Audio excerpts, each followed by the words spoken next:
On a reproché au président de la République d'avoir été hésitant sur ces questions. Initialement, il nous parlait de séparatisme. C'est un terme qui apparaît dans votre livre pour d'autres raisons. Hein, non, bon, mais quand même, est-ce que vous avez l'impression que le président de la République est sur les rails et qu'il a pris la dimension de l'événement que nous venons de vivre, qui fait suite à beaucoup d'autres événements? Là aussi, c'est jamais simple. Je ne suis pas dans sa tête. Ce que, extérieurement, comme ça, sur la question du discours, on a le sentiment. Mais si vous voulez, voilà, il va falloir vérifier si c'est un sentiment, si c'est simplement à l'instant T quelque chose qui est dédié malgré tout à la communication, ou si, tout d'un coup, en conviction réelle, on sent qu'il y a non seulement un danger, mais qu'il y a une nécessité de mobiliser le peuple français et l'État français et les forces tout simplement de violence légitime contre cet état de fait. Et ça, je ne sais pas. Elisabeth Badinter affirme dans l'Express ce week-end, je cite, « La guerre contre l'islamisme ne peut plus se régler dans le pacifisme ». Mais en tout cas, oui, c'est de fait, puisque l'islamisme n'est pas dans le pacifisme. Donc aujourd'hui, la guerre était initialement déclarée d'une certaine façon. Oui, et comme toujours, c'est jamais.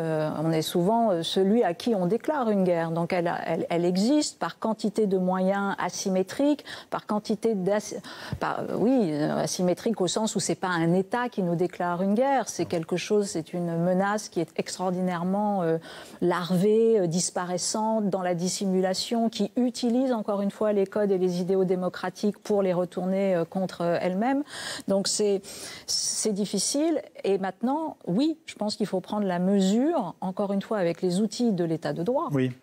Et les outils de l'état de droit, c'est à la fois le droit, mais c'est aussi les forces armées, la police, le renseignement et quantité de choses pour venir désarmer ceux qui sont en train de nous détruire. Pensez-vous qu'on vient de franchir une étape, je veux dire une prise de conscience collective, ainsi que nos dirigeants d'ailleurs, pour livrer un combat, celui de la défense finalement de nos valeurs?